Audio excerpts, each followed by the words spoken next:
This is All Things Transformers, Episode 9, recorded Saturday, December 13th, 2008. Transformers, all you need to know. Transformers, robots in disguise. Transformers, all you need to know.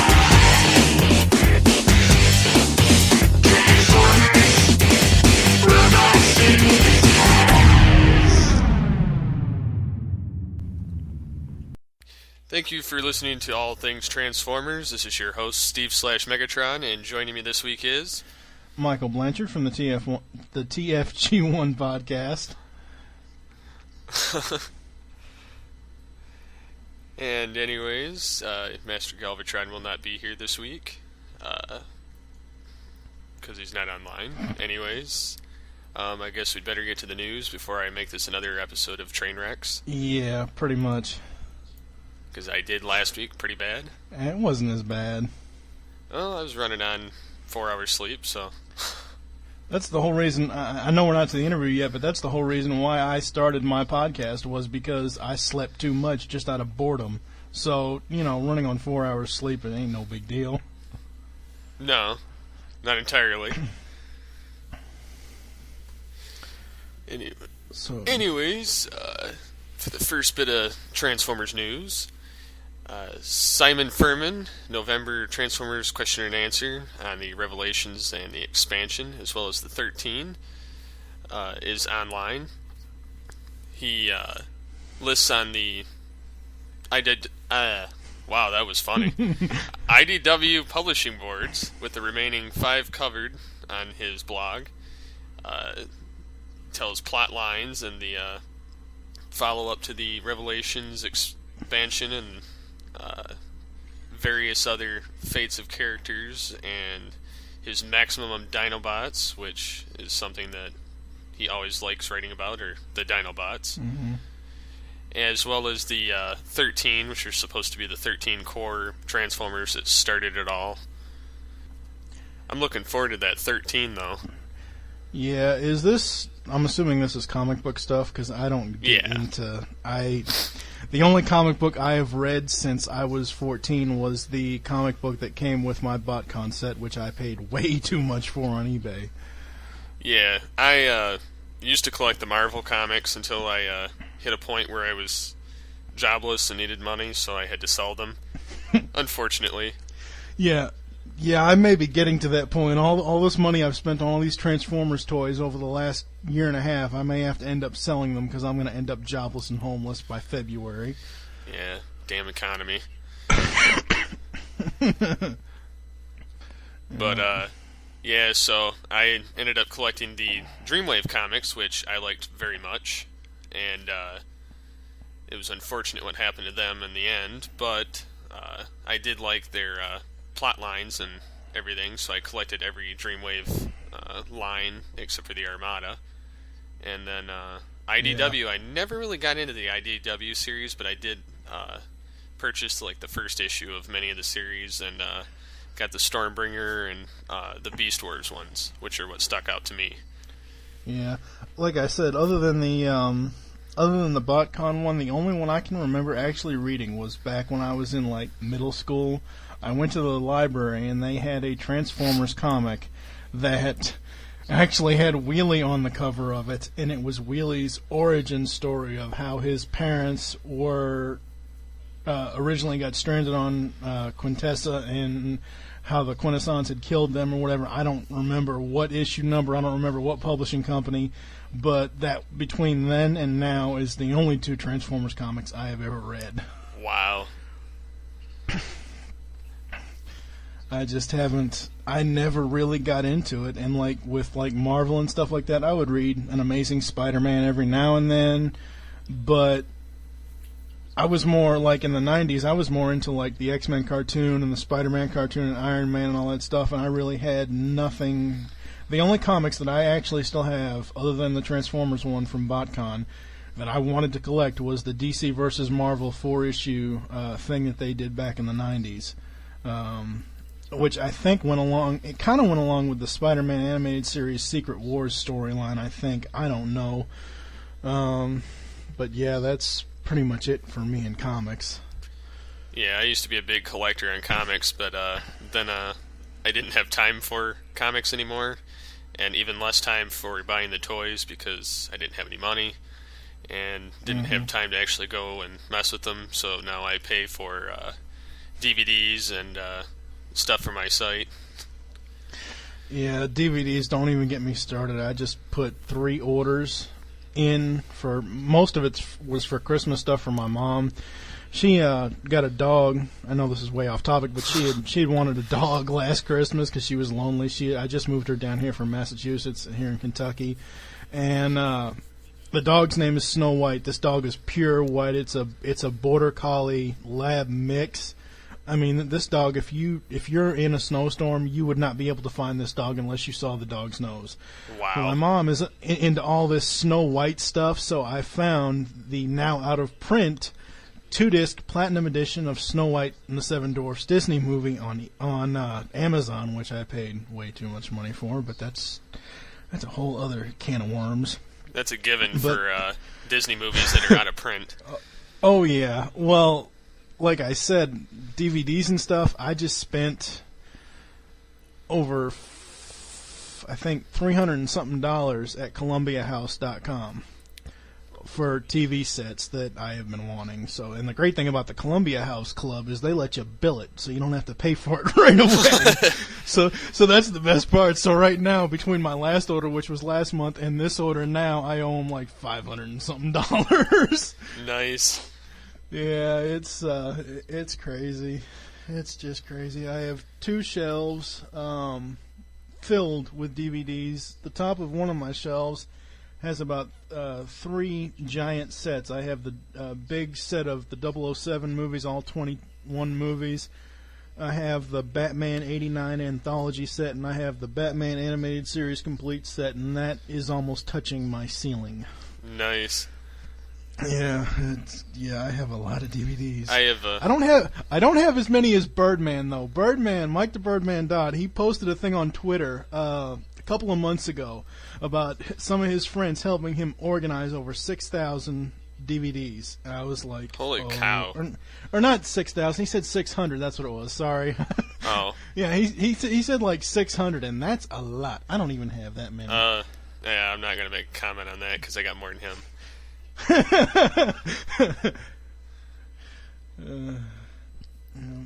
Because I own just about every new movie that comes out. Plus, I'm buying old TV series I used to watch, and I buy them slowly. So I don't buy every new movie that comes out. Like if it's something that I want, or something that I've seen, or something that I know. Like obviously, The Dark Knight would be the most recent addition as far as new movies and stuff like that.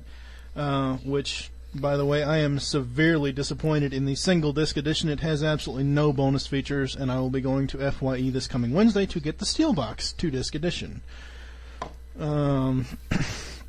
But yeah, it just depends on what's out there. I recently got sucked into the whole Redbox thing, which I was completely against in the beginning, because I'm like, oh great, another thing that wants my damn credit card information. That's just great. So I don't know.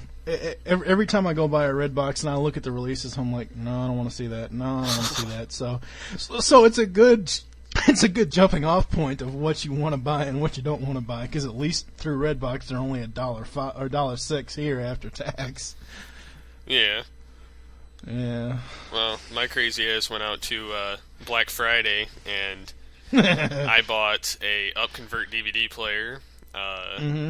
Most of the Full House series because my fiance wanted it, and then on top of it we bought, I think it was close to 15 DVDs for $1.99 each.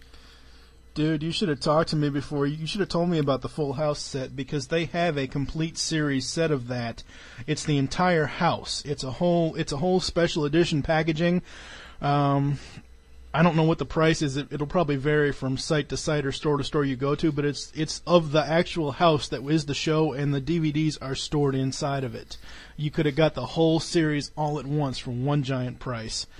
that I love complete series sets now. It's much better than, even though you may have to wait a while before they release it, it's much better than buying the single season sets. And it averages out to about the same price. The King of Queens set is now $199, I think, on Target and Best Buy. If you average that out to $40 per season times 9 seasons, that's about the price that you're going to pay for the complete series. Yeah. I'm waiting for a couple other ones like Home Improvement and stuff, but that'll be a while off.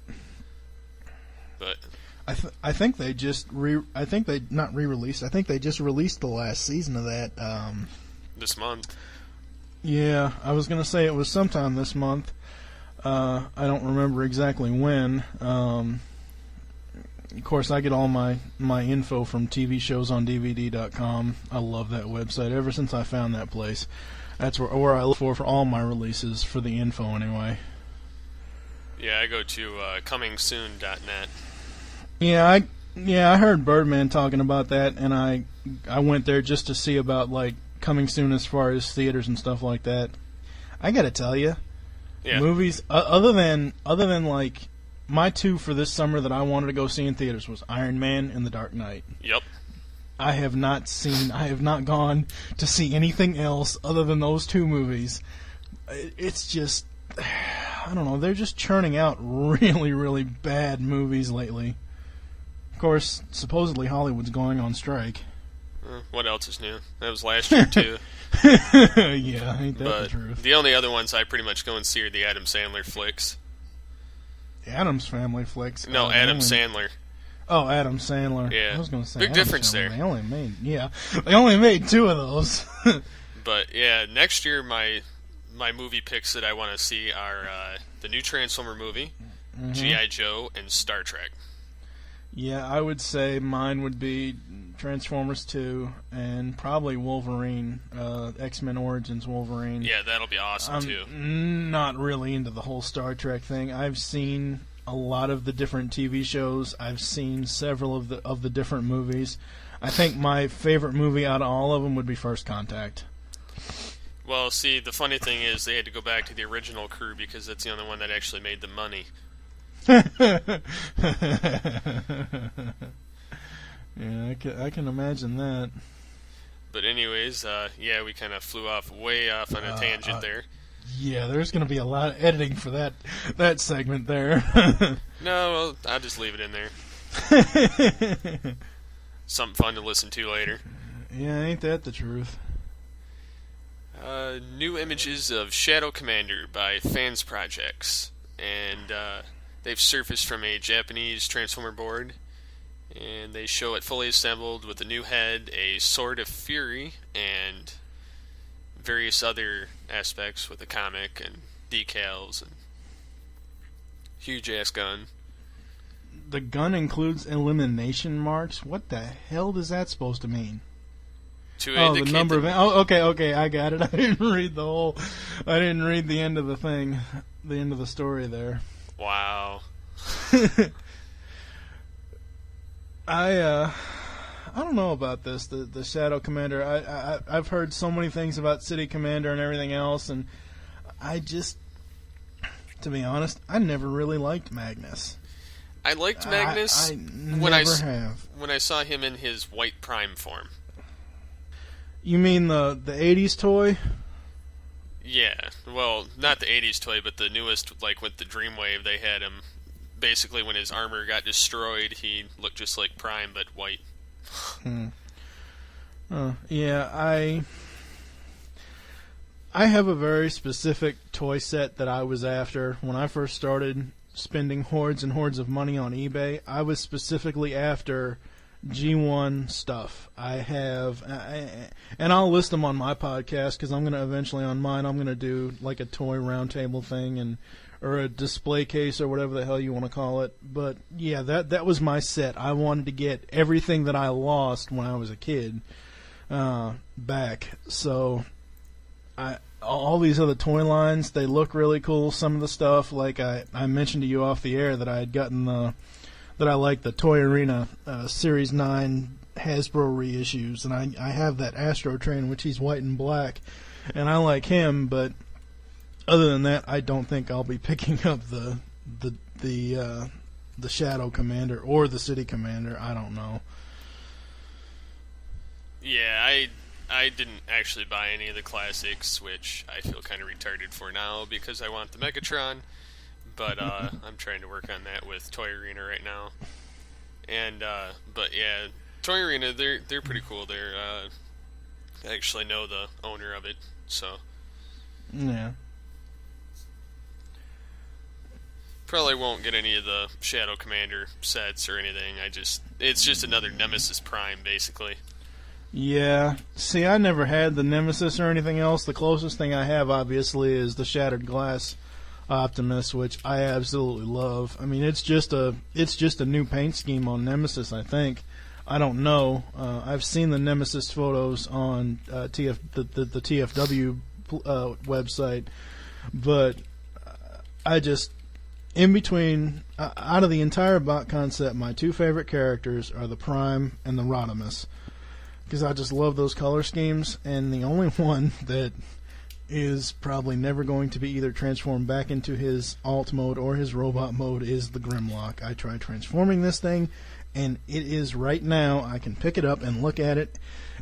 His legs are halfway, almost falling off, and his head is not even close to where his body is supposed to be. I don't even know what the hell I did with this thing. I just couldn't figure it out. Once I got, because his mouth forms you split his neck and his mouth apart, and it forms his legs and his feet. And then the chest is supposed to be this green and orange thing, but his arms, I don't know what the hell I did to it. I don't know. It's ridiculous. So yeah, he's the only one out of the set that is mistransformed, and the rest of them, like Jazz and Ricochet, will never be transformed out of car mode because can't figure out how to do it.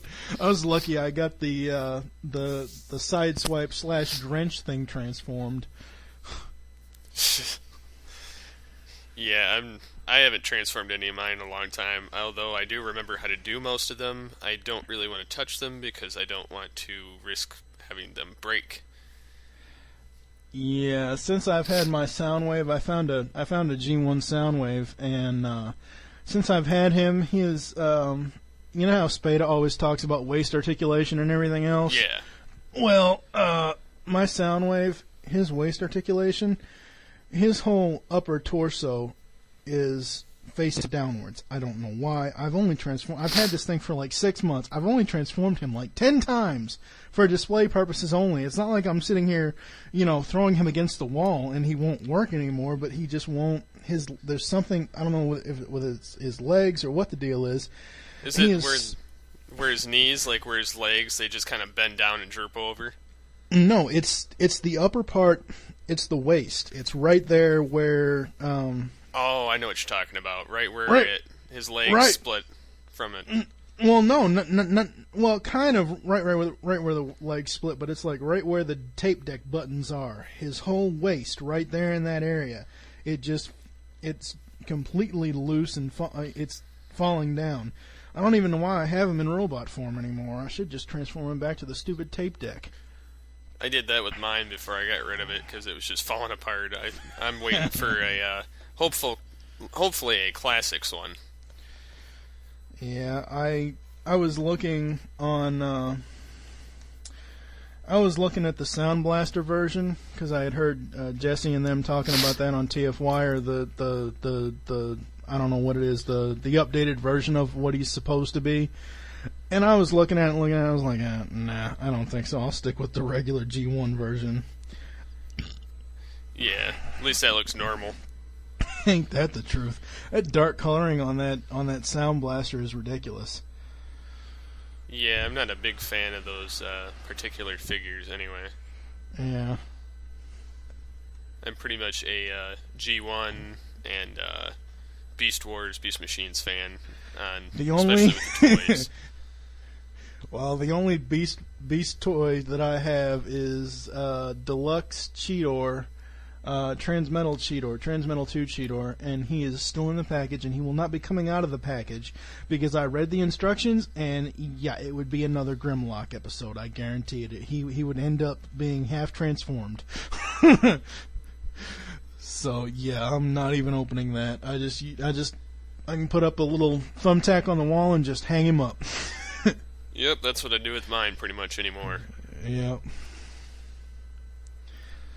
Alright, what do we got? Full revised artwork for Transformers Revenge of the Fallen Megatron and Ravage. Have you seen the new concept designs for those? I have not, other than whatever's on IMDb, or other than what I hear out of, like, the TF Wire crew or the Twig crew. I have not seen or heard anything about the new movie other than when it's coming out. I don't even buy into... I would much rather just wait and see it than to even deal with any of these quote-unquote false rumors or true rumors or whatever until Michael Bay actually says what the hell they are after the movie comes out. I'm not even going to pay any attention to it. Yeah.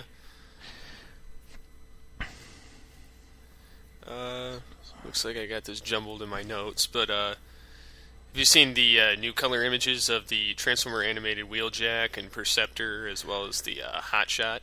I saw the Wheeljack and Perceptor through the TFW podcast, and they look really good.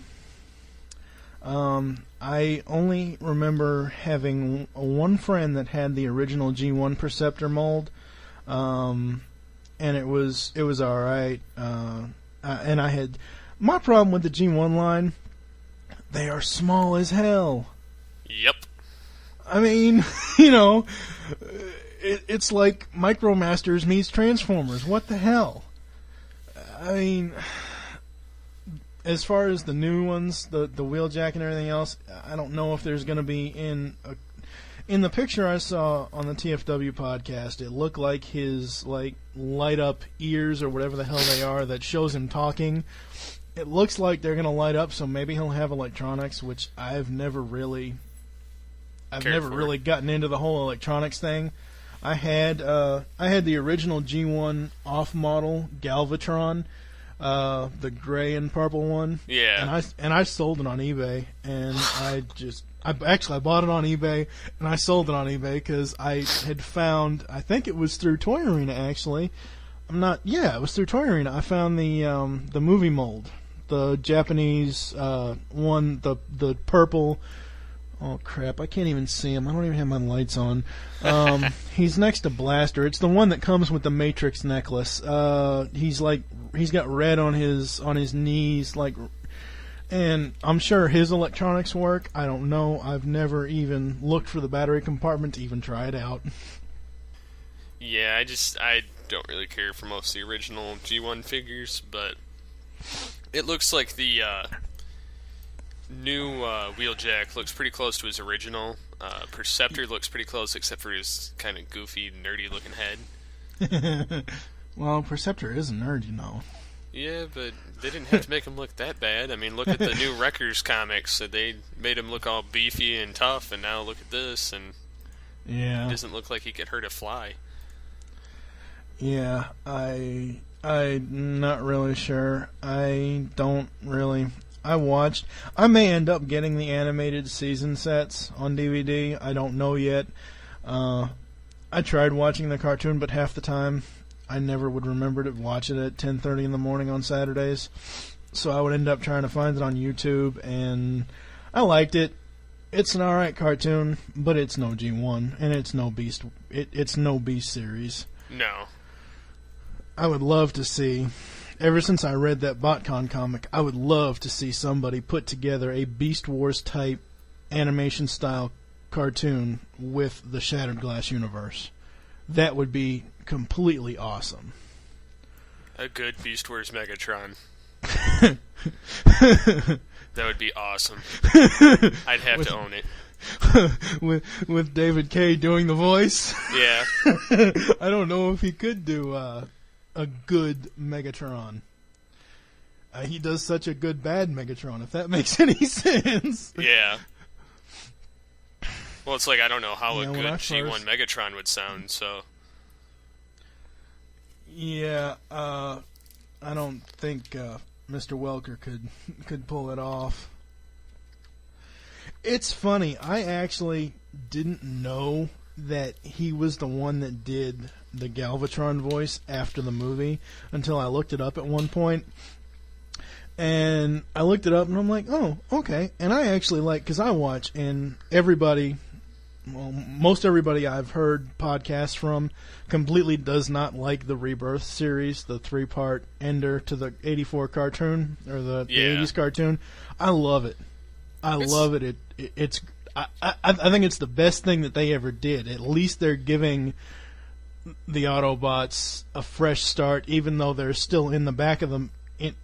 In the back of their minds, there's the threat of Galvatron and Scorponok at the end, but at least they're okay. They're surviving, whatever else. But the voice, I never really noticed the difference until then, and I like watching Rebirth more than I do the movie now, because I'm not really too keen on Leonard Nimoy's Galvatron. Mr. Spock. Considering Mr. Spock didn't even acknowledge the role, I've heard that he doesn't even acknowledge doing that movie.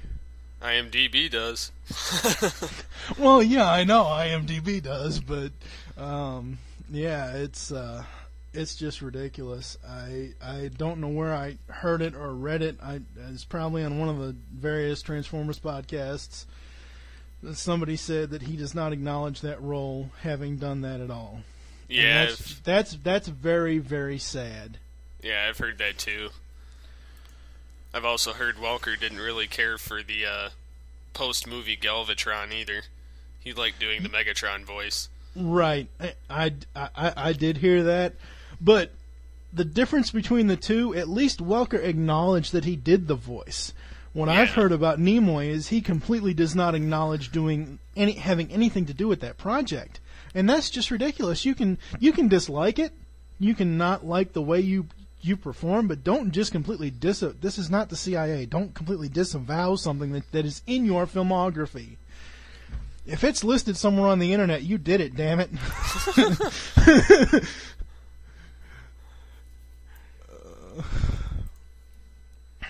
So, what do we got next? Next BotCon set to include 3 remolded heads. The Transformer Club newsletter for some has arrived. I haven't gotten mine yet, which kind of irritates me. But anyways, says it's not clear what the theme of the box set will be.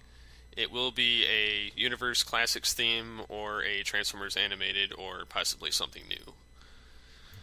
The guy that I bought my Shattered Glass set from asked me, because he had actually gone to BotCon with his brother and a friend of his, and they each got a set, and his brother didn't want his set, so the guy was going to sell it on eBay, and I can't believe I'm admitting this, but I paid close to $900 for that set. Holy crap. Yeah, I paid $866.99, including shipping. But after I had gotten the set and I emailed him back and told him, it's great, I love it, thanks for the set and everything else. He had mentioned to me about the 2009 set, and I just told him, I said, it just depends on what it is.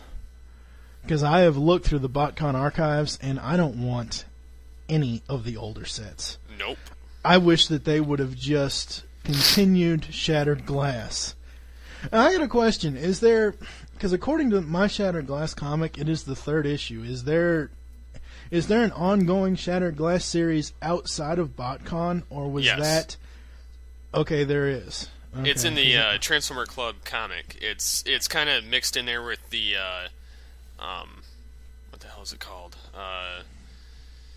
It's the failed attempt before Beast Machines, whatever the hell they called that. I can't remember right now. Transtech? Yeah. Or was that after? It's supposed to be mixed in with Beast that. Machines? Okay. Because I wasn't really sure. Because after I read the comic, I was like, holy shit, they can't end it like that, because they ended it on a cliffhanger type of deal. And I'm like, wait a second, there's got to be more. Oh wait, this is the last page. I don't want to rip the comic book now, do I?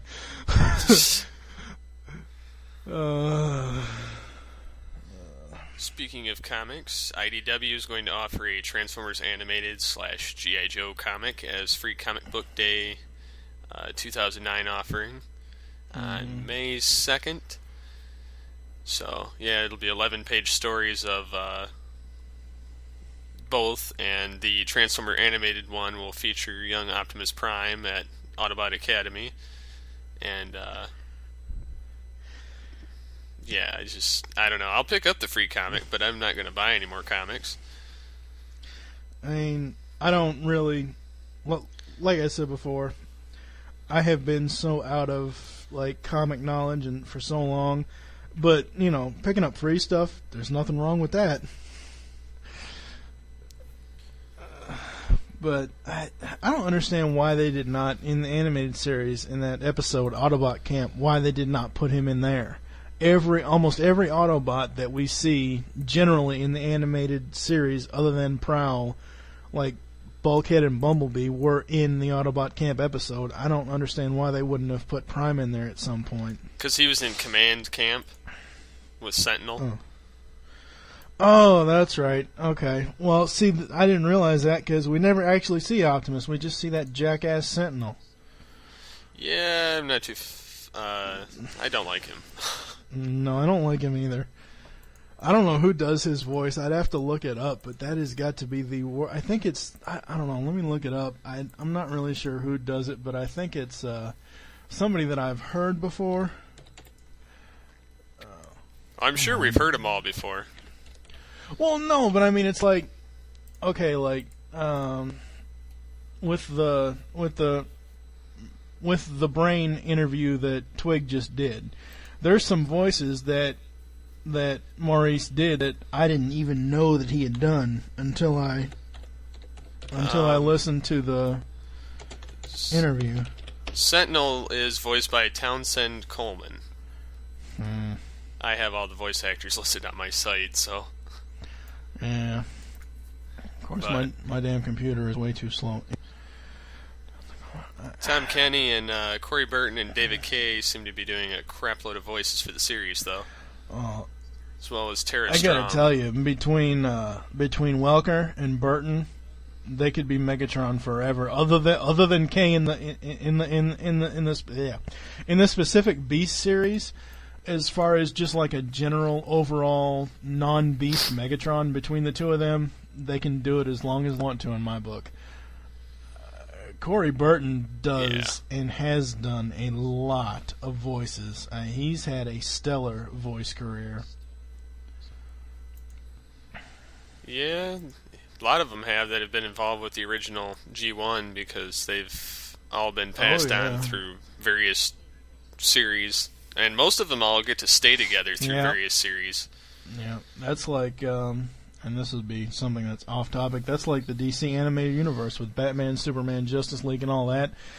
Pretty much all of those voice actors that did any of those cartoons all crossed over in the other cartoons. Yeah, I'd seen some of those. Let's see what he did. You can go on, if you want to go on to the next one, we can, because I'm just looking up what else Mr. Coleman has done. Okay. Yeah. Wasn't sure if that was a picture of a man or a woman.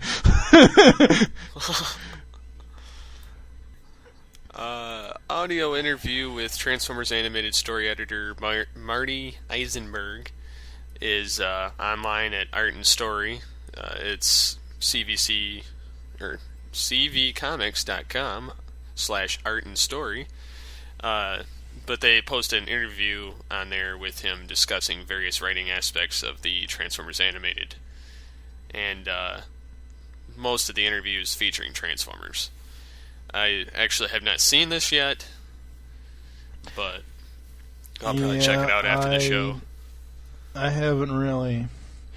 When it comes to animated, after the movie, and they started promoting it, after the 2007 live action, and they started promoting the animated series, I was like, what in the hell are they doing? That does not look anything like what we're even remotely used to.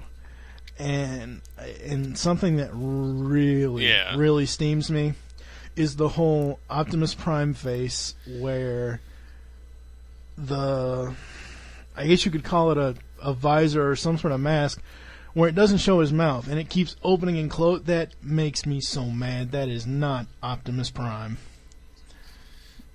Well, they're pulling the Beast Wars effect, yeah, I know, but I never Optimus even Primal. saw.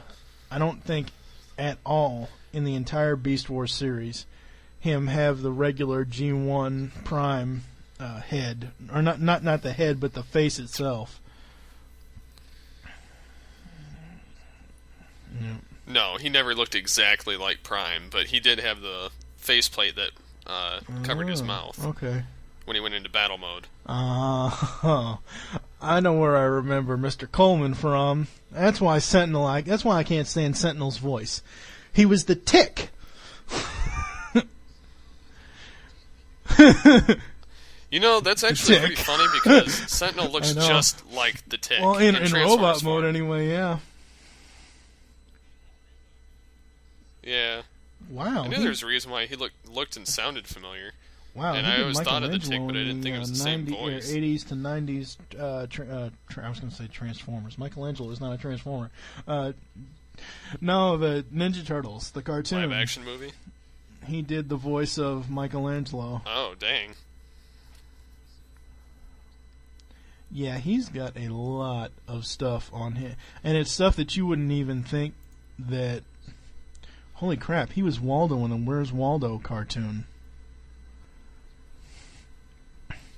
I remember watching that. Not very much because it was kind of boring. But well, you know, I think I'd seen it like once or twice. A book adapted into a cartoon, yeah, that's kind of boring, especially... Oh, God, I can't believe I just saw that. He plays a voice in the cartoon Gem. He plays Cisco, whoever the hell that was. And I saw it off and on. Yeah, I never but really I seen did that not show. So. Watch it on a regular basis. Oh, he was a Fraggle Rock person too. Gobo Wrench and Architect. I miss Fraggle Rock. I got to get that DVD set. Well, supposedly, according to TV shows on DVD, they with some of the discs when they first released the complete series set. Apparently some of the discs did not play, and you had to do the whole, send it back and we'll send you a replacement. So I'm just waiting it out to the fact that they produce correct ones and not have to worry about sending crap, back.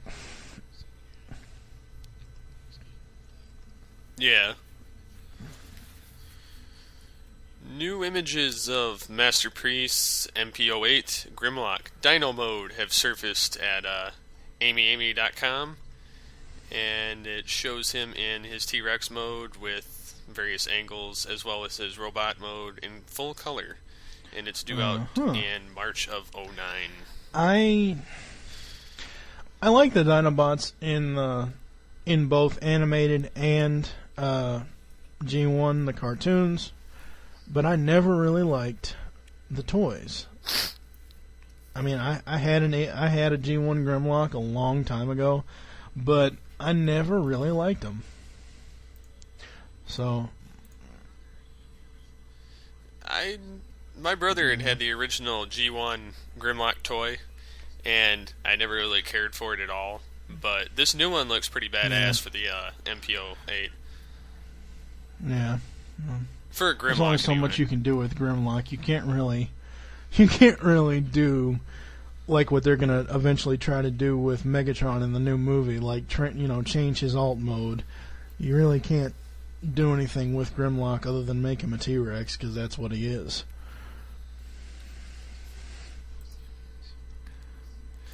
One thing I want to see Hasbro do is make a show-accurate Galvatron and show-accurate Soundwave from G1. Not the changed me into a tank thing. No, I want to see the actual canon. Like they're doing the new Cyclonus for classics and made it well, what do you fully mean detailed you to want the to see original. a G1 accurate Soundwave and Galvatron? They are accurate. They're not color. Now the original G1 toy was not color accurate to the cartoon or the movie, but the transformation was kinda. He's not. Well, I mean, like, update it a little bit, but keep the Oh, same okay. form. And the Galvatron looked like the head's the Yeah. same and the cannon's the same, yeah. But his transformation as the original G1 Yeah. toy sucked.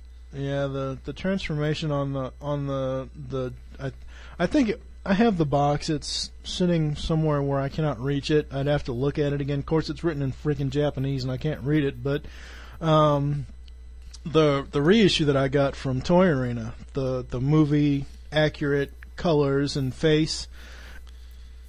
I don't know if it's e-hobby or not. I thought it was a Takara Tomy thing. I don't know. I would have to go grab the box and I would have to actually put the headset down, and that's not going to work right now.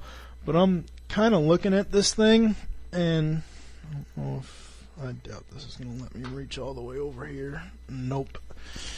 I'm looking at this thing from a distance, and the only thing that they added to the G1 toy, whether it's a reissue or not, is the fact that you could use it as a laser pistol.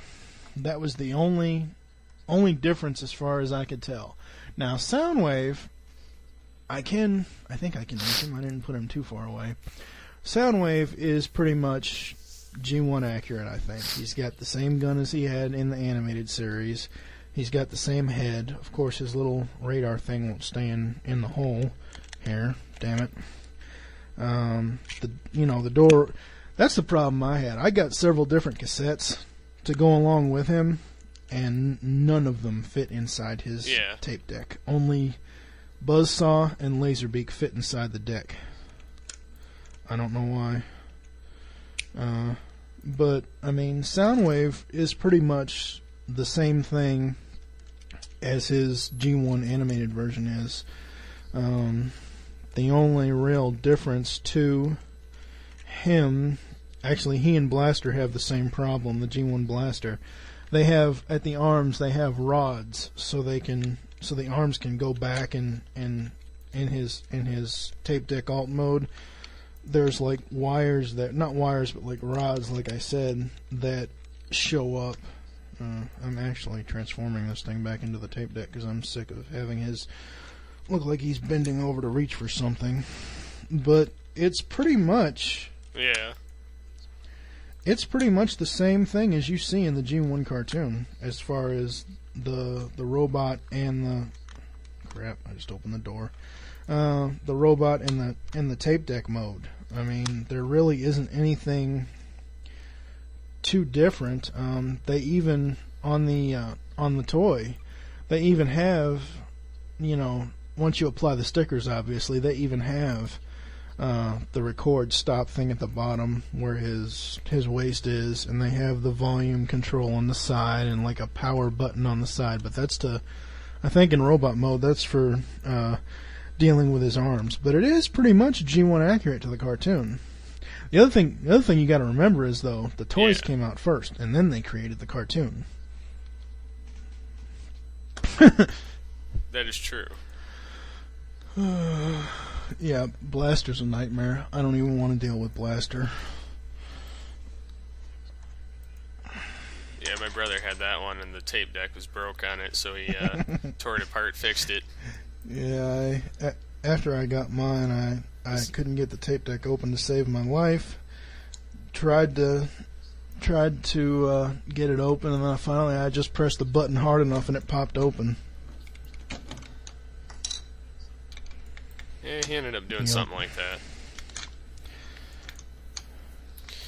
Well, I think it's on to the last article before. Yep. Soundwave and Rhinox to be future universe releases. It's in a interview printed in Toy Fair number 138, a February 2009 issue, which is odd that it's being printed now, but regardless. Universe designer Bill Rowley talks about the future of the Universe line. He states that it's going on hiatus next year for the movie line and may return in some way, shape, or form after the movie. And basically it says that the top two that he wants on his wish list are Generation 1 Soundwave and Beast Wars Rhinox to get a re-envisioned, at least Voyager-sized figure. It says there's no confirmation that it'll return, nor confirmation of either one being produced. But yeah, I don't know. With all the reissues out there of Soundwave, like the Sound Blaster and all that, even though it's going to cost you an arm and a leg, like mine did, even though it's probably halfway broken now, you're better off finding the G1 accurate original 80s toy than going after some reissue that you just don't know. I had a question. What is the deal? Like, I always hear, I keep referencing TFWire, which is really all I listen to half the time. They always reference like molds and size classifications. For G1, what the hell were the size classifications? Because the two, out of all the G1 toys I have, the two tallest ones are Galvatron and Blaster. And Soundwave does not come anywhere close in robot mode to Blaster's size. Well, probably they just kind of made them as they went, or made however they could to get the same figure, or to at least look like the show if they didn't have a figure by the show. But I'm pretty much guessing that they started it tiny, small, yeah, and a little bit bigger, yeah, really, and super size. Yep. And I never understood the entire time, whether it's now or whether it's the one I used to have, the Optimus Prime figure. Why in the hell would they not make his doors on the back close? I hate that. When you transform him into robot mode, his doors where his stacks are to get his arms out, they open up and it's just an open space in the back. It's not like Soundwave where you transform him and he has the back like battery part where the supposed accessories are supposed to go. I never understood why they didn't put an actual back on that figure. Because Prime can be shot through the chest and still survive. I'll rip out your optic sensors. Oh, I'll rip out your optics. The movie now, and I haven't even watched it yet. Yeah, I haven't seen it in a while, but I just like doing the G1 Meg's voice and Beast Wars Meg's voice, so any chance I get, I like doing them. It was funny, when I got the Soundwave, it showed on eBay the pictures of what all it included. Well, the guy that sent it to me neglected to put the blue things for his gun and for his little thing that goes on his shoulder. Well, no, wait, the story's not done yet. It shows in the picture all that stuff, but neglected to put it in the bag, so I sent him a message on eBay. I said, where are these things? And he goes, oh, well, they're supposed to be like batteries in his back, so if you undo his back, they're in there. So I popped it open. I'm like, oh, shit. He goes, yeah, I know. I should have put it in the bag. Sorry. But I was like, I just spent $300 and something odd on this thing, and he left something out. That's messed up. Yeah, luckily I got a local hobby shop that's about half-hour away that I can go to, that they have all kinds of busted Transformers toys in 3 big bins. That's the same here. We have a store called Great Escape here in Louisville, Kentucky, and I got an Astro train there from once, which I resold on eBay for like $8. I paid $15 for it, so at least I made half my money back. But it was like just in a bag, included no gun, and it was completely loose. And it wasn't loose to the fact that the figure was going to fall apart, but like the wings, when you transform them, you could pretty much move them like a contortionist would move their body. I mean, it was just ridiculous.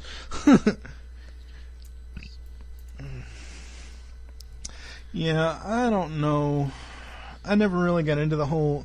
I never have gotten into the line figures, like Universe line, movie line. And what you said about them putting the Universe line on hold for the movie line, I started snickering at that because the first movie line sucked. Yeah, I didn't. I almost picked up some figures, but I kind of decided against it. I didn't really care for the design. The only thing that I have of the actual, other than the 2-disc edition DVD of the movie, I have 3 different posters. I have an Autobot poster that was at Walmart, a matching Decepticon poster, which are hanging on my wall, and I have the Optimus Prime spec poster from the movie, and I don't even like that. It's a nice decoration, but I would never buy any of the movie line figures. I just don't like the way that they did the transformation and everything. I just don't like the way they look. I don't know. Yeah, I don't really care for them either. I probably won't pick any up unless they're really good quality for the next movie. Although that Megs, if Megatron is a tank and he looks halfway decent in robot form, I might pick that up. But I'm not paying $40 for a damn figure. But that's just me because I'm kind of cheap, and I'm used to paying for like back in the day when Beast Wars was out, and I paid $30 for Optimal Optimus, and I don't care to spend $60 for a figure that's pretty much that size. But that's because I just don't have the money to blow on anymore, and if I'm going to buy them, I buy the Optimus or Megatron. Yeah. Mostly Megatron, but I'm not. When I $40. first started my collecting again, and I started buying the stuff off of eBay, I called my mom up after I got my blaster, because on the box, because I collect the boxes as well, because what I'll do is I'll put the boxes out as display, and I'll put whatever figure goes with that box on top of it, whether it's in alt mode or robot mode. Well, I look at the blaster box, and it still has the original whatever store it came from sticker on it. It was $23.99, and I paid $330 for it off of eBay. So nice. My mom, I told her this, and she goes, "Yeah, I used to go to a whole bunch of old like I'm trying to think what it would be here.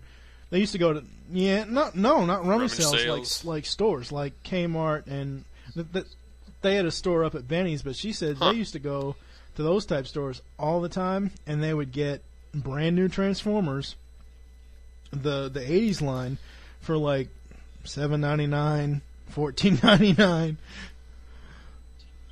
Yeah. Jeez. Well, you gotta remember, at the decline of G1 after 87, 88, the toy line obviously would decline because they're not producing the cartoons. They weren't producing the cartoons anymore of the G1 US release through Rebirth. So. But yeah, I'd seen quite a few years ago, probably around time Beast Wars was out, about 10, 12, 13 years ago, something like that. I'd seen the entire G2 line on sale, regular price, in a KB store, and I wanted one and didn't have any money because, I was a kid and parents wouldn't buy it because my wallet was at home, and so I went back the next week, and they were all gone. So I was like, damn you. But I did end up going to Florida a couple years later, and my aunt used to go to flea markets, and so we went with her, and my brothers got ripped off. They bought a bunch of little falling apart Constructicons and Bumblebee and everything, and with legs falling off, so they had to glue them. But I bought a G2 Megatron, which was in tank mode, and the guy didn't know what the hell he had, and I bought it for $2, missing the bullets and his little handheld gun, but the rest of him was there, and the sounds function and everything, and I still have it to this day. Yeah, after Rebirth ended, I remember when Power Master Prime came out, and I remember seeing, I don't know if it was the G2 cartoon or not, I remember seeing additional cartoons with Prime and everybody, but it was kind of like split up, kind of like the Super Mario Brothers Super Show is. Like, you have live action stuff, and then you have the cartoon.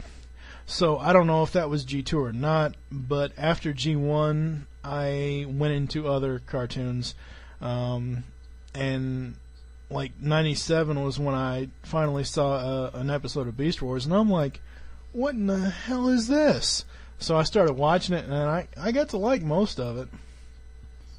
They should have definitely continued with that series and skipped the whole Beast Machines ordeal, or now, at least postponed it. I hate to call him out, but when I first started listening to TFWire, I sent Jesse an email a about the differences between Rebirth and Endgame, which was the last Beast Machines episode. And if you watch those two episodes, the very last parts, part 3s, if you watch them together or if you watch one before the other, they are amazingly similar. In the G1 Rebirth, you have Galvatron getting the plasma energy chamber opened and this, that, and the other thing and everything else. And at the end, Spike goes and has sucks in the energy of the sun and re-energizes Cybertron. And in Endgame, in the Beast Machine series, you have basically the same thing where the Oracle, or whatever the hell it's called, reformats the entire planet and it's all organic. It's almost the same thing. They're re-energizing Cybertron in both series. Yeah, they are pretty similar. Although I was not too thrilled with the ending of Beast Machines, that last, 2 minutes of the show. Yeah, with Cheetor taking over. Cheetor's too irresponsible to be taking over. But they can't kill Megatron. Oh, that's the only part you're concerned about. They can't kill Megatron. Well, they did. Oh. Yeah, but he came back. Because I said so. Yeah. But, yeah. Anyways, I guess I'll get on to the interview now. Okay. So we're closing on 55 minutes now. Oh, really? I haven't even noticed. Yeah. I haven't even had... Oh, yeah, we are. I haven't even had the Audacity window open. I just had it minimized because I was looking at a whole bunch of other stuff. But, alright, for the beginning of the interview for the TFG1 podcast, I guess just tell everybody pretty much who you are and, yeah. Well, my name is Michael Blanchard. I am originally from Boston, Massachusetts. As you can tell from the earlier segments of this podcast, I am a huge G1 fan. It was pretty much the only thing, as far as Transformers went, that I was interested in for a long time. And I had a lot of the toys when I was younger. I actually had more He-Man toys than anything else until my dad sold them when I was 6, and he told me that I was too old to play with toys, which that was a very earth-shattering experience. But I still have my Castle Grayskull. It's not in the greatest condition, but it's traveled with my mom for the last 27 years. I'm living in Louisville, Kentucky now, and I just have so much time on my hands that I wanted to pick something that I kept thinking, what could I talk about? What could I do a review-style show on? And I recently, just as I said in the first episode of the podcast, go to iTunes and download that, please. Search for the TFG1 podcast. Of course, if Steve gets the feed right. Yeah, I accidentally overwrote that with mine, so I did upload the correct one, so it should be working now. Amongst all the other things that I've overspent on eBay, I spent, which is the lowest amount that I've ever seen, a G1 DVD set for the U.S. release Rhino sets.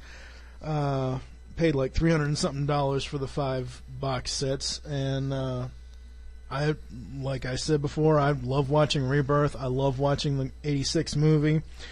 And I figured, why not start a podcast? No one else seems to be, someone would start it, recently since I had first told you this. I have seen several different review podcasts on iTunes, but whoever's been doing them has never actually finished. There's one that's titled Transformers G1 or something Transformers Lovingly Reviewed by somebody. I don't know who it was. I tried downloading an episode of that, and it would not download. I don't know. So I figured, I watch the shows. I'm going to watch the shows. Basically, the podcast I don't know how long it's going to run. So far, I have a 24-episode lineup set up.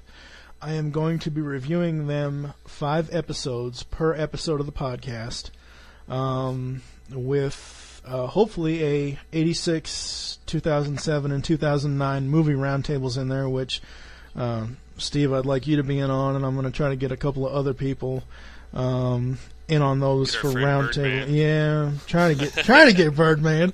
He's not exactly the easiest person to get a hold of, and I still say, you keep ignoring us, the Twig fandom will revolt. We will come after you. That's right. We will fly to Canada, and we will take our lightsabers to you, and your Jedi powers will be useless against us. Wow, that's really off topic. So, originally, I had started, when I first got into podcasting, as far as listening to podcasts, I was into the Justice League cartoon and the Batman the Animated Series and Superman the Animated Series and those DC animated cartoons.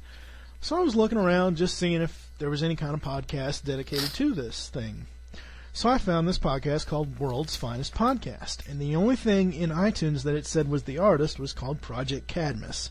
Well, Project Cadmus is a storyline. It's an 8-episode story arc in the Justice League cartoon at the end of, I think it's the Justice League Unlimited Season 1 is the ender of that. So I thought, okay, well, this is going to be a podcast dedicated to Project Cadmus, the 8-episode story arc.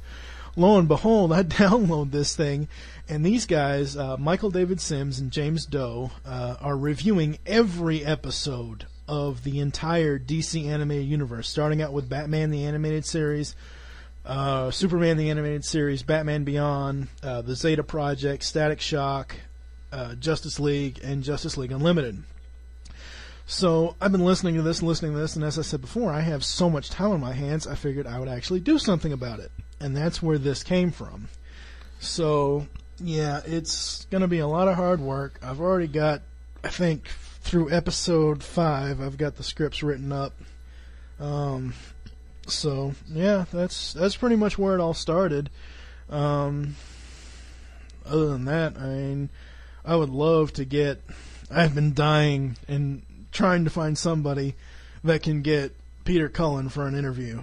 I know that this man is very open to the fandom. I've seen interviews with him saying that he is, he just loves the way the fans react to him, and I would love to have Optimus Prime on my podcast. I'd love to have David Kaye and Frank Welker. Yeah. That would be kind of weird, though, having... Many generations of Megatron, as well as someone who can imitate both. Yeah, that's true, but that would be a very, very off-the-wall podcast. Can you just imagine having Welker and Kay fight it out as Megatron? Oh, that would be awesome. Or you could have Welker fight it out as Galvatron. Yeah, I can't do the Galvatron too well, so I'll do the G1 Megatron. Kay can do the Beast Wars, and he can do Galvatron. Yeah, I don't know how he does that voice. The Galvatron voice. That just amazes me. Yeah, I'm still working on that one. Yeah, eventually, down the line, if I ever get the DVD sets, I will be doing Beast Wars. I don't know if it will be a separate podcast or if it will just be episodes in addition to G1. I'm not really sure. Most likely it would be a separate podcast. That way it would, you could choose either or and have 2 different artworks and everything else. Yeah, I don't know what else to say. But, and it would be much easier. Yeah. I'd like to point this out to everybody that may listen to Steve's podcast. If you would like to be a podcast host with me, it would be much easier on me than having to do it by myself. The only requirement that I have is you must either own or have access to the 5 set seasons or the 5 DVD set box sets of G1 US release cartoon. That's the only requirement I have as far as being a podcast host with me. It would just make it a hell of a lot easier. Yeah. But, alright, and what got you into Transformers? Basically. The cartoon, really. I mean, like I said, I had some of the toys. I didn't have all the toys, but it was basically G1. It was basically the G1 cartoon, and of course the movie, the '86 movie. And I admitted this on the first episode of my podcast, that I absolutely bawled, screamed, threw a fit in my living room when I saw Prime die. And I'm not talking about the death scene with all of them guarded around him. I'm talking about when Megatron shot him the last time and he went end over end and whatever else, and I knew he was dead right there. And then I didn't need to see the death scene. Yeah, that was a pretty intense fight. Mm-hmm. Where... Yeah, and I've noticed going back and through the cartoon shows, almost every other episode is an epic battle between the two of them, between Prime and Megatron. At some point, over some energy source, there is some sort of battle that they get into. It's not as epic as the one in the movie where they both die, obviously, but there was one episode, I can't think of what it is off the top of my head. I believe it's coming up in either episode 2 or 3 of TFG1 where... Is that the one where Megatron steals the powers of everybody? No, that's Heavy Metal War. That's the season ender. No, it's not Heavy Metal War. It's the one where... Divide and Conquer, that's what it is. Where they have to go, where Prime rushes in to defeat Starscream and the other Seekers, and Megatron tells them to gang up on him. Well, he hits the computer and he shields the blast from Spike, and it was either Spike or Chip or somebody, I don't remember. It was one of the kids, one of the damn humans that wouldn't get out of the way. He shields the explosion from them, but he is badly damaged, and the only way that they can repair him is to get some Cosmotron part from Wheeljack's shop on Cybertron. I remember that one. So, he did a really good... I'm telling you, Peter Cullen can do good death scenes as Optimus Prime. Oh, yeah. That just is great. And what would your favorite aspect of the series be? It'd be a tie between the movie and Rebirth. I did like... I would have to say, because I really can't choose either side. Yes, I know that Decepticons are evil, and I understand that, but still, there are some Decepticons that I like. Like, take Astro Train, for example. He is by far my favorite G1 toy. He has always been. I never really liked the Megatron toy. I've seen video reviews of it, and it just looks completely impossible to transform, even though the people in the video reviews did it quite well. But as far as the overall cartoon series, it's a tie between the movie and Rebirth. Because I like those two the best out of all of them. I haven't gotten to it yet in my watching. There is an episode. There's actually 2 episodes that tie into each other. Autobot Spike, when they have to transfer Spike's brain into Autobot X to save his life, and at the end of that episode, Bumblebee says, "I wonder what it would be like if a robot's body was a robot's brain was transferred into a human's body." And lo and behold, later on down the line, after the season 3, there is an episode. I don't remember the name of the episode. I will get to it, and I will note it in the podcast. There is an episode where Magnus, RC, Springer, and Rodimus all get their minds become human. And the funniest thing about that is they are all color correct. They're all color coded to what their robot colors are. And the funniest part is Cobra Commander's there. Yeah, I mentioned it in episode 1 of TFG1. It just amazes me. I did not know how many voices Lotta actually did. I know that they take a lot of voice actors and have them do different voices. I did not know he was the voice of Wheeljack in G1. Yeah, I know. That's a completely oddballish voice. I mean, it just doesn't sound like Starscream / Cobra Commander, whatever.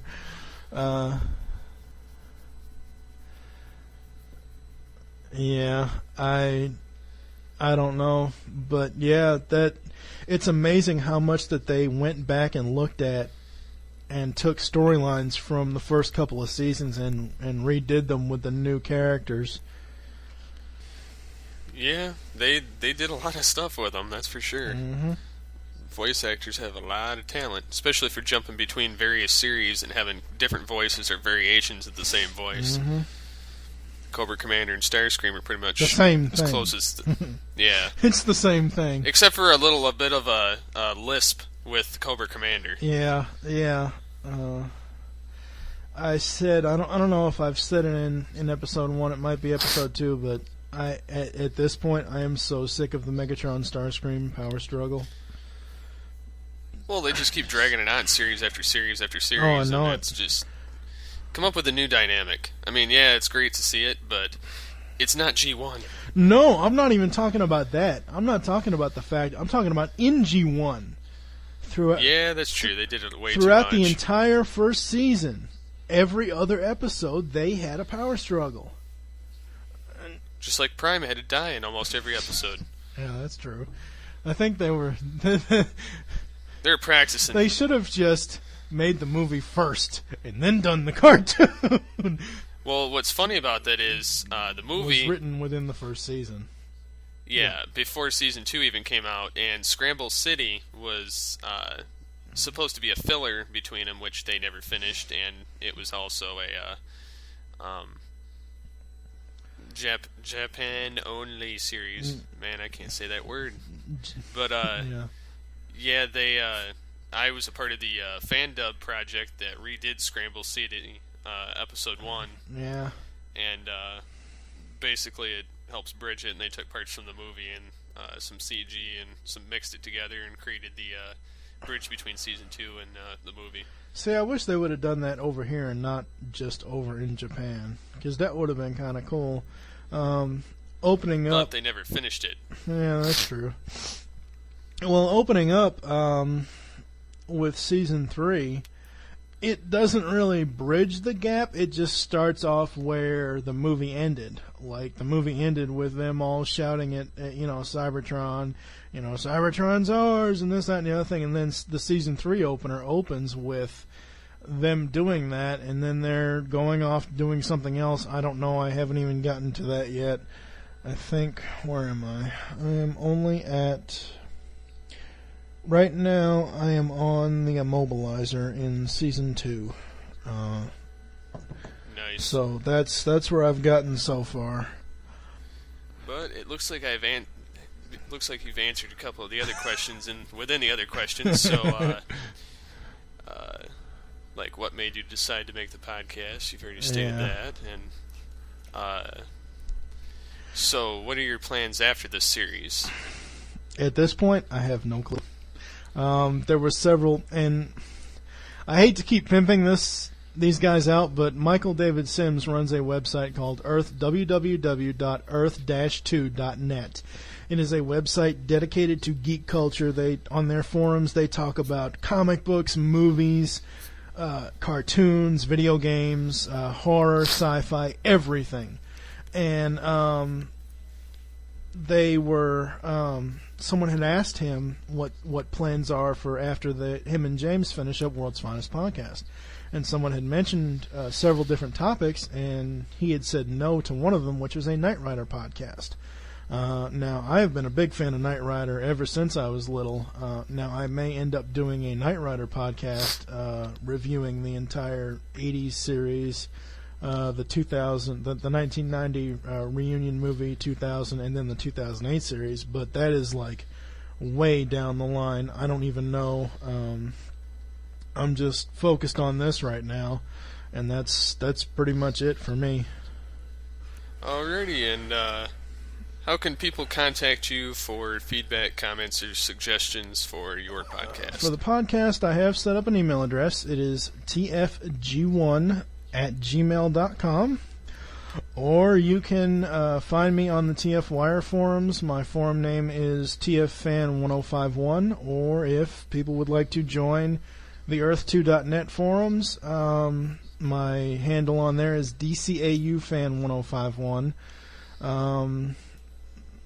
just email in and let me know what you think, folks. Alrighty, and if you'd like to submit listener questions to my podcast, you can send them to podcast@PredaconEmpire.com. Also, you can post them in the Cafe Spark, which is the forums for PredaconEmpire.com. And I can be contacted on things like Facebook, Twitter. My Twitter name is SCP21. Look forward to seeing people on there too. And be sure to leave comments, feedback on iTunes for both both there and the Predacon Empire forums and the TFG1 podcast email, and let Mike know what you think about his podcast. And yes, please write. I hate to pimp the show, but please write reviews in iTunes. That is the best feedback that people can give, is writing reviews in iTunes. Even if you're just going to rate it as far as the star ratings, just write a review in iTunes for it. You can find me on Twitter as well. TFG1 podcast, I think is what I changed it to. I don't know. Yeah, I think that's what you had. I don't remember. You can just follow Steve, and then you can find me under Steve's followers. It just has the podcast artwork. Yeah, well, it'd be kind of hard to find you on mine. I have like so many followers, and I'm following like a bazillion people. Yeah. But I'm in the I have you in the favorites, yeah. So for at least one, so I can get to yours pretty quick. Because usually you write me a message a little bit quicker than Birdman. A few other people, or Birdman. But yeah. Sorry to pick on you, Mike, but it's true. You are. Yeah, I'm just having fun messing with you. I sent you a message a couple months ago, and every week I'm supposed to hear from you. I asked him before I even got into the podcast. I asked him for his email because I wanted to email him stuff on the books of poetry that I have published. Because I figured the guy's in media, he could help me figure out some way to promote my books other than just telling people about it online and selling them myself. And he never answered back. So. Well, he is pretty busy, so I mean I can understand that. I I don't mean to completely pick on him understand about that. I completely understand that he is extremely busy, but he, out of everybody that I've met online or whatever doing podcasts or listening to podcasts, he has got to be the busiest person out of them all. I mean, this guy does not go without doing something at least 10 times a day. Oh, I know. Every time I try and get a hold of him, he's like, I sent him an email I think a couple months ago with a demo, and never heard nothing back for a little bit, and then all of a sudden I got a phone call because I left my phone number in there, and he's like, yeah, I didn't have time to send an email, so I'm just contacting you real quick. And then so I was supposed to get a message on, I think, Twitter, or I got a message on Twitter saying that they have plans for me, which still confuses the hell out of me.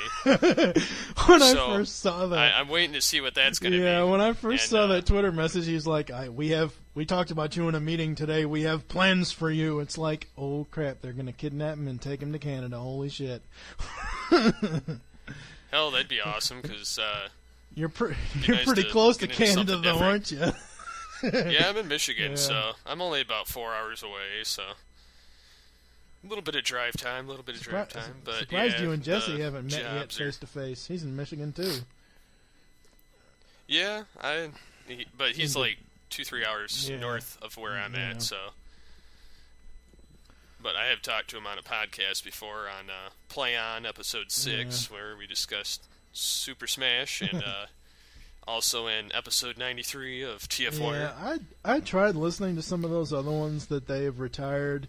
I tried listening to the Roundtable one. I didn't try War Stories, but I don't know. It's just some podcasts. If I start to listen to it, I just cannot get into it. It's because of the host voice. I just cannot get into what they're talking about, and it's like, oh God, I need to listen to Nickelback now. But yeah, I never really listened to the the anime one, and I listened to the Fangirls on Site play on. I didn't listen to a Taco Bot. Roundtable I listened to. War Stories I don't listen to, but that's because I was the voice. Yeah, that's the weirdest part about doing this podcasting thing. When you sent me the final thing, I'm like, why am I sitting here listening to my own voice? It's just too weird. I find myself doing that quite often as well. That's why I kept mentioning to people about doing a G1 review show. I was hoping they would take up the mantle and do it themselves so I could actually be a fan and listen to it, but here we are. Yeah, I was glad to do the War Stories thing, and it was supposed to be a bi-weekly show, and, well, you saw how that went. There should have been probably 20-some episodes, and no, there was 15. But that was due to my laziness. But not only that, but I work a lot, so I work like 14-hour days, Monday, Tuesday, Wednesday, because I work 2 jobs, and then Thursday, Friday, I work my normal 9-hour days, and then go home, and I spend time with my fiance on the weekends, and so mostly when I record this, it's when either she's still at work or, which is today, and so she likes to sit there and pick on me while I record. And I can't concentrate. Yeah, hell, I can't concentrate, and I don't have anybody here at all either. Either way, just to let people know, TFG1 Podcast will be a fortnightly podcast every other week, every other Friday. Episode 1 premiered this past Friday, the 12th. Episode 2 will be up, hopefully, if Steve gets the feed right this time, on Boxing Day, December 26th, the day after Christmas. So yeah, that's pretty much what's happening with TFG1. It will be every other Friday, hopefully before noon, but most likely before midnight the next day. Yeah, I don't understand why it didn't show up on iTunes. And don't understand it either. I have no clue. I can open... Well, if I had my iPhone out here, which I don't, seeing as how on the first episode of the podcast, when somebody called me, it came through the recording. So, but I can pull up iTunes now, and I can search for it, and I'll be willing to bet you $10 it still has your feed listed under my episodes. Because the last time... You're going to owe a lot of people money then. But no, I'm not going to be owing anybody money. It's still in there. I don't know why. I've already uploaded the fix. Well, but I went to the... I think it's how slow they do it. I don't understand. Oh, don't even get me started with iTunes crap. I bought 3 season passes of 3 shows for this year, for TV shows. I got Knight Rider, Smallville, and something else. I don't remember what it was. And according to iTunes, it is supposed to be 24 to 48 hours after the show is aired. Well, it'll show up where you can buy it in the iTunes store, but my automatic download did not start. So I had email wars with the iTunes store for a while. Let's see what we can find here for TFG1 and iTunes. Yeah, I just found it, but it still got my feed for whatever See, reason. I told you owe me $10. Let's go. No. I take PayPal. I take PayPal.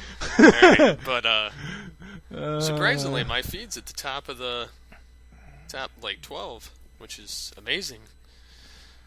Well, I went on the site. I went on Predacon. Yep, still shows yours. I went on PredaconEmpire.com because you told me that you had posted it on there.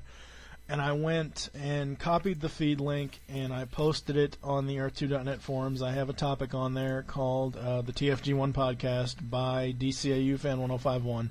And I posted it on there for everybody, so that way they could actually get to the direct feed, which actually does work. But in iTunes, it's still showing all things Transformers. Don't know I'm why. double pimping there. No, I'm just playing. But Yeah, you want to hog the #1 spot. I don't think so. Actually, what's funny about that is you've got more subscribers than I do already. Believe it or not. And my show is not that good so far. Well, no, you've got 8 subscribers so far, and I've got 18. So, yeah, I was like, oh yeah, people must be downloading it, because I see 25 copies download, and then 40 copies of an episode, and then I'm like, oh yeah, it's doing good, and then I look at the actual who's subscribed, and it's nobody. Yeah, The only problem I had when I first found your podcast was, and I think you fixed this, I hope you have, the artwork thing. When I subscribed to your podcast, it would download the episode, but it would not download the artwork. And there's an option in iTunes where you can go to, I think it's controls or settings or store or something, where you can get where it says you can get album artwork. And every time I click on that, nothing happens. Well, it's not just mine. It's like, because there's a couple other ones that I subscribe to that have artwork that just doesn't show up. Because I subscribe to like voiceover experts, and then I've subscribed to some various other ones, and they don't show up. I don't know if it's something with iTunes or something, or if it's just my stupidity that can't figure it out. But I don't know. Yeah. But I guess we'd better end this episode. We're getting pretty damn close to an hour and a half, and yeah. my dog's going ape shit on me right now, biting the hell out of my hand. So she's like, "Damn it, get off!" You may want to rephrase that. That didn't sound right. Yeah, you know that's not going to get edited. I'm just going to sit there and dig. Oh crap, that's funny. All right, well, it was a pleasure being here on All Things Transformers. It was great having you on. Please listen to both of our podcasts, even though we ramble on a lot. I'm actually reading feedback on Earth2.net forums, and it's not looking too good from one person, but tough shit. I'll take any and all suggestions, and I will incorporate them and try to work on it. Like I said, I'm new to this whole podcasting thing. Hell, before last week, I never even had a headset. I was going to say a hot set. The hell is a hot set? I don't know what it is, but that sounds cool. No. Something that burns your ears, maybe. Yeah. Fire in my ears. But anyways, this is Steve/Megatron signing off. Yeah, this is Michael Blanchard from TFG1 signing off, and hope to see your feedback soon.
In a cold, faraway world, a battle is raging between evil and good. From the stars that came here to earth, caught in their struggle through the whole universe, robotic warriors give it their own, fight in disguise to the victors their soul. Transformers, defenders of truth, robots who fight in disguise. Transformers, when the battle is through, only the strong will survive. Till all are one. Unknown soldiers fighting the war, use the power and wisdom from those long before. them on to victory. Life's their darkest hour, their one destiny. Truth has its moment and right always wins. Prepare for the fight, let the battle begin. Transformers, defenders of truth, robots who fight in disguise.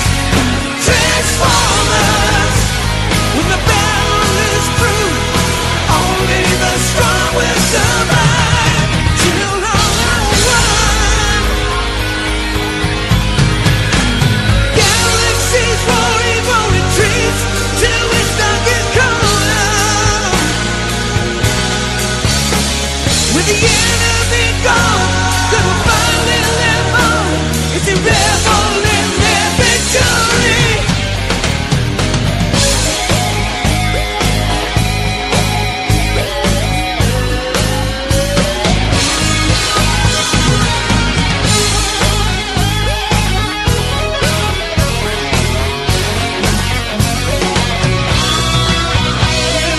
Robotic warriors give it their own. Fight in disguise to the victors there's hope. Transformers, defenders of truth, robots who fight in disguise. Transformers.